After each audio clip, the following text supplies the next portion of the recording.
Почитуван председателе, почитуван заменик министер за труд и социјална политика, почитувани дами и господа.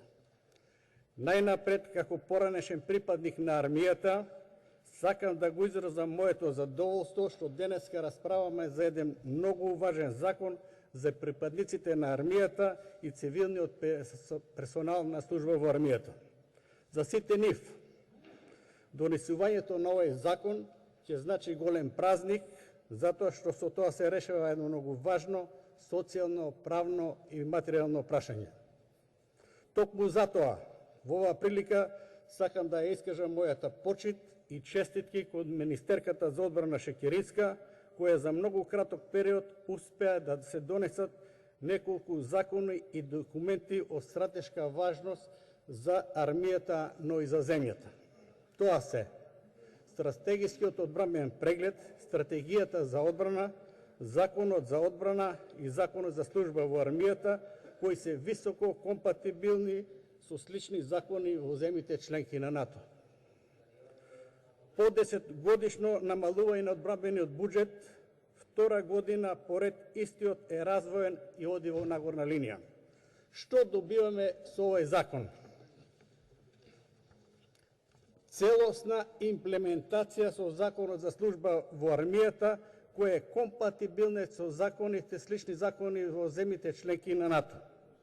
Припадниците на армијата добиваат социјална и правна сигурност. Се исправа неправдите кон припадниците на армијата во однос на припадниците на Министерството за внатрешни работи, каде што сите униформирани лица во МВР имаат бенефицирани стаж, а во армијата само до ниво на бригада. Сега се изедначени условите за пензионирање помеѓу припадниците на МВР и армијата, а со тоа се создадени услови за предвидлив систем на планирање на одливот на персонал од армијата по основ на пензионирање.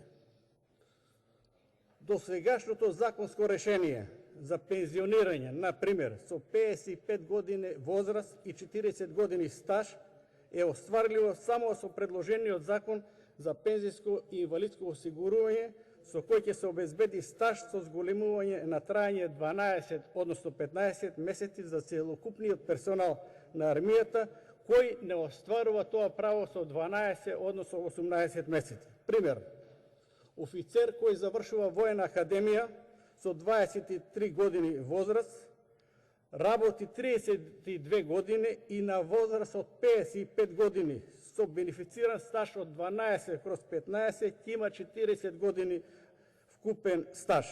Овие измени на законот се неопходни и заради спроведувањето на процесот на трансформација на армијата. Селективното пензионирање со овој закон ќе биде сведено на минимум.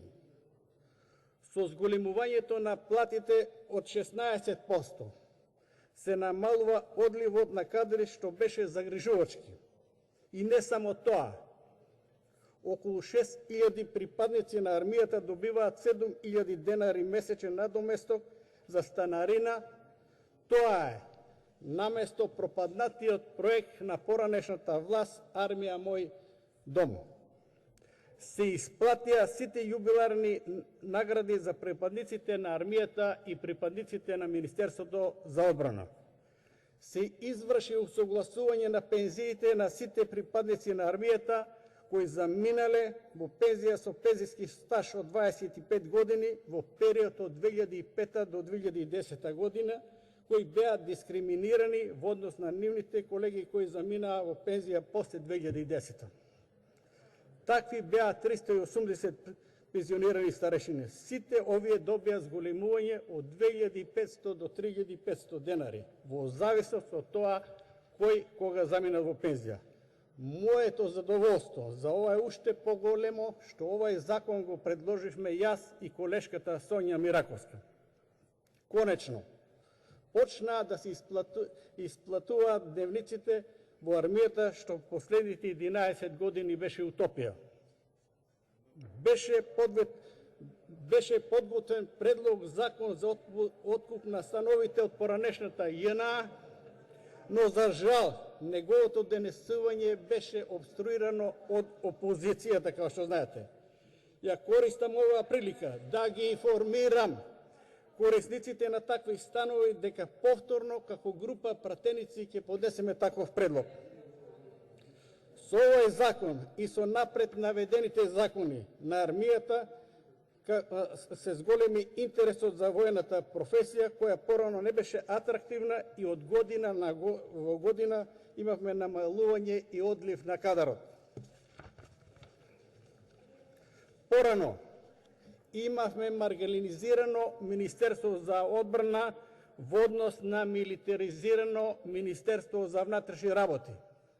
Сега имаме обратна ситуација. Сега на конкурс за професионални војници, каде се примаат 200 кандидати, се пријавуваат 1800 или 1:9, што порано исто така беше утопија. Нешто слична ситуацијата е и во Војната академија. Секако дека престојат уште нерешени проблеми, како што е усогласување на пензиите на старшините кои порано заминаа во пензија, но денеска од оваа говорница сакам да ги информирам дека јас како пратеник тоа прашање ќе го покренам. Благодарам. Никола Мицевски, реплика. Никола Мицевски, реплика.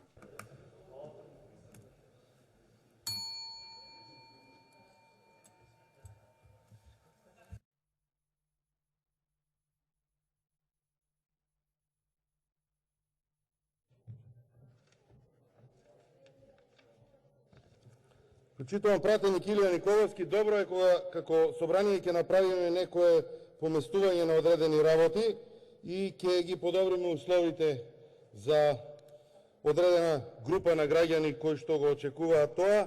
Заборавивте да спомнете дека одамна ни е разговарано заедно оваа тема и дека целосна поддршка за овие услови.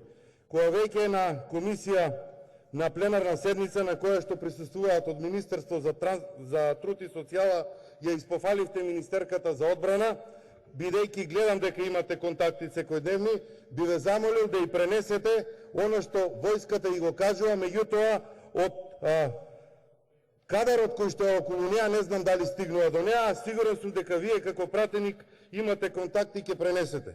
Почитувам генерале, нареднава недела, од она што вчера го видов со луѓе вработени во армијата, има некоја мисија која што се организира тука во Македонија. Припадниците на армијата, односно професионалните војници, вчера сами си ги шиеа панталоните за да можат да учествуваат на таа мисија. Јас лично го видов тоа. И почитувам генерале, бидејќи знаете што значи армијата на Република Македонија, стражите кои што ги обавуваат војниците низ Република Македонија, во овие периоди, последниве 2 месеци, зеленчук за стража си носат сами за да имаат таму. Тендерот им е завршен, не знаат како да ја завршат годината, остануваат уште 2 месеци во наредниот период, а војската која што оди на стража сама носи зеленчук. Затоа ќе ве замолам, пренесете на министерката за одбрана ова што го бара војската, не знам дали стига до неа оваа информација, затоа што не сум сигурен дека сакаат негативни работи да пренесуваат. Благодарам. Контрареплика Илија Николовски.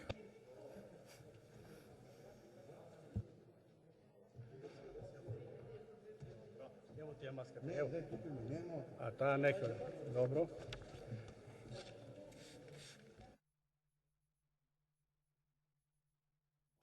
Благодарам на колегата Мицевски за неговото разбирање за проблемите на армијата и за поддршката. Секако дека овие проблеми ако постојат, министерката ги знае и ќе бидат решени. А што се однесува до униформите, овој проблем е веќе долго се провлекува затоа што имаше еден тендер од поранешната власт и уште не знаат како да решат униформите.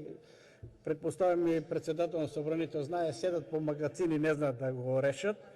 Меѓутоа, требаме да признаеме уште еднаш никој, ама баш никој нема толку направено за армијата како што направи министерката Шекеринска, што се однесува до правниот и социјален статус на припадниците на армијата.